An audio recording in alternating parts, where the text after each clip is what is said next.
Donald Trump's campaign manager Corey Lewandowski charged with misdemeanor battery over an incident with former Breitbart reporter Michelle Fields at a campaign event earlier this month.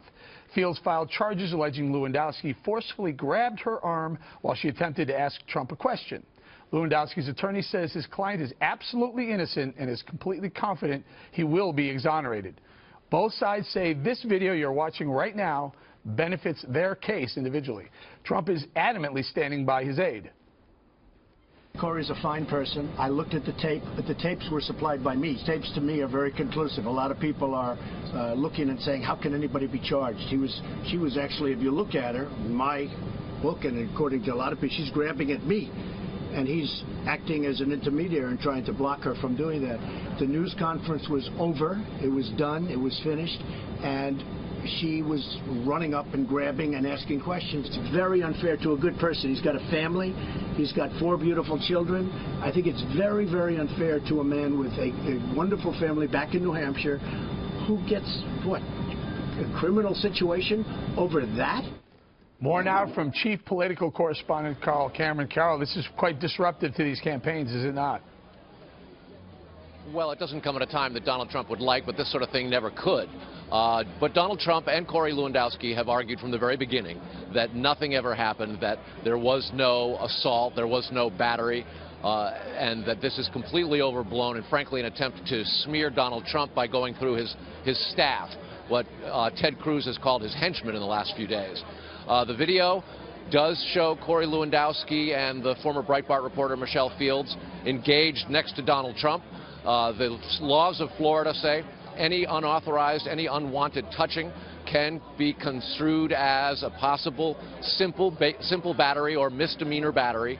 And it has already become a major distraction in this very important state of Wisconsin, where Donald Trump is making his very first campaign appearance. He'll be doing so in Janesville, Wisconsin, the home of the House Speaker Paul Ryan, as both John Kasich and Ted Cruz are campaigning across the Badger State and now making an issue of this, saying that, in short, it comes from the top and there's a culture of violence and hostility in the world of Trump. Listen.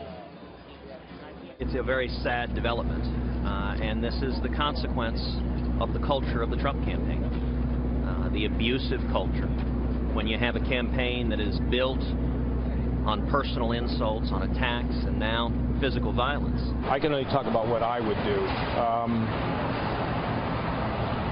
We probably would suspend somebody, and, you know, it would depend what it is and what the evidence was.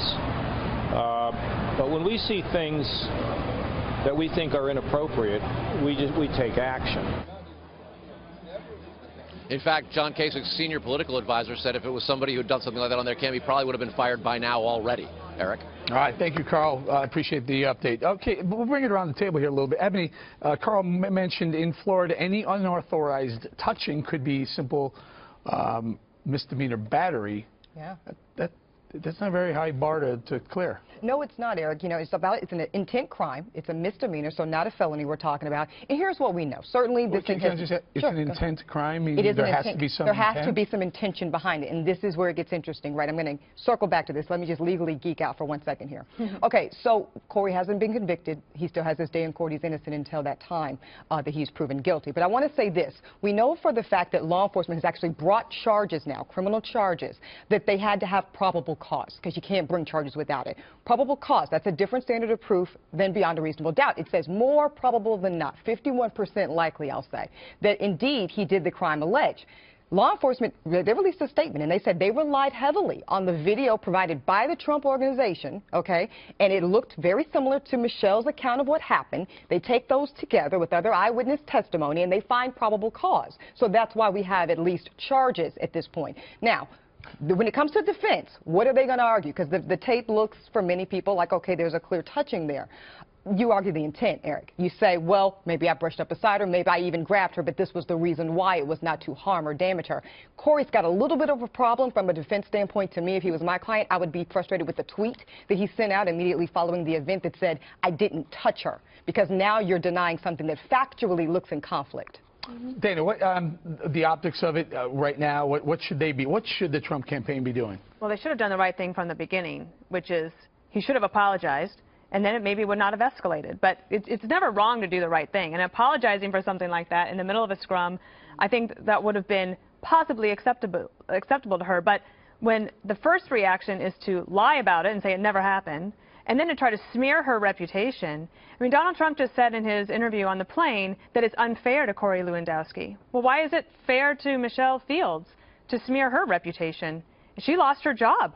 Or she resigned, but it was basically because Breitbart didn't back her up. There are other things that she lost out on. The other thing from an optics standpoint is if you're the Trump campaign and you know that you have a vulnerability with women and your numbers with women are going down, one, your instincts were to smear a young woman. Two, is to lie about it. And three now is to suggest that she's still in the wrong. I would say at this point you should cut your losses because your track record of the last month with women is not going to get any better if this kind of things continues. Greg? Yeah, I mean, if this were The Apprentice, Donald Trump would have fired Corey before he fired Kevin Jonas. That's how bad Corey is. I mean, so it tells you that Trump somehow has standards that are higher for a TV show than he has for his own presidency. Back in Iowa, I expressed outrage over Corey Lewandowski's intentional intimidation of people at Fox News, the threats he was making, you better do this or watch out. I saw this as a problem. And it was a problem for me because Donald Trump speaks about his goals of only hiring the best people around him. And who's around him? This thug? Who's around him? Omarosa? I mean, let's be honest. He does not know what good people are. And you're right. He should do something. He should do something now. Remember, Donald didn't yank her. Right. It's not Donald who did it. Right. It's the person who works for him. He should distance himself from him. And one last thing. I think it all could have been avoided through actual conversation between two people. The problem is, people now go on Twitter. So Michelle went on Twitter and her boyfriend went on Twitter. But they went on Twitter because who revolutionized going on Twitter for grievances? Donald Trump.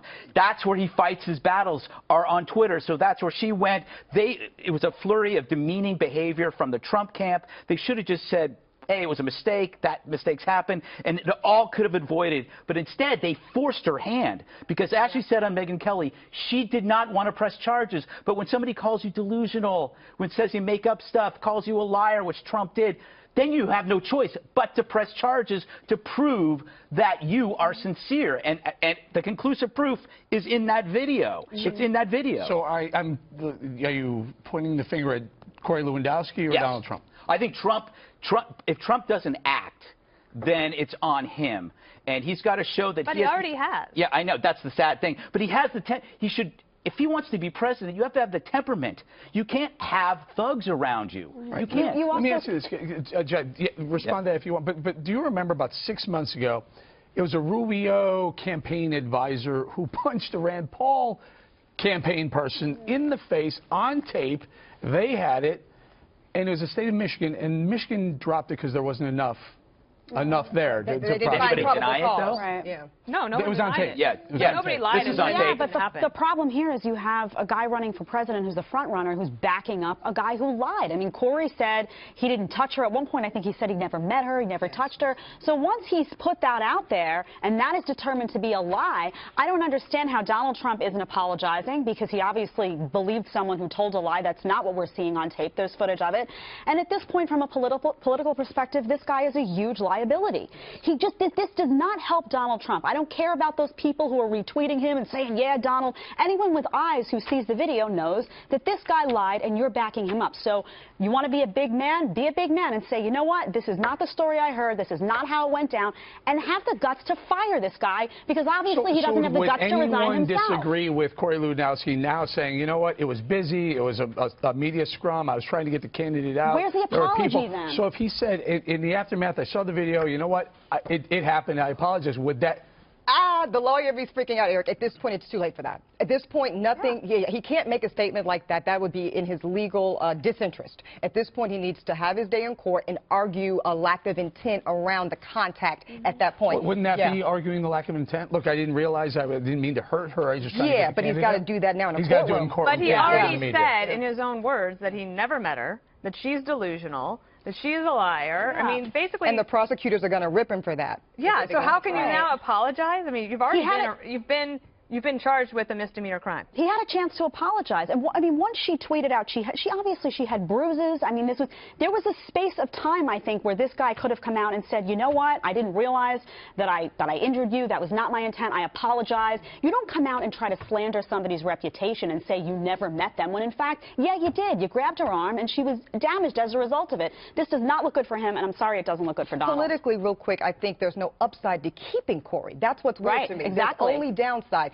If I'm Donald Trump, to Greg's point, you disconnect, you distance yourself. As we were saying earlier, I'd rather cut off a toe than have to cut off a leg later. All right, let's do the politics on this. Yeah. Wisconsin's huge. Both of them want to. If Donald Trump nails down Wisconsin, his path is clear. If he doesn't, Ted Cruz can make a case that it's less clear. Will this affect Wisconsin?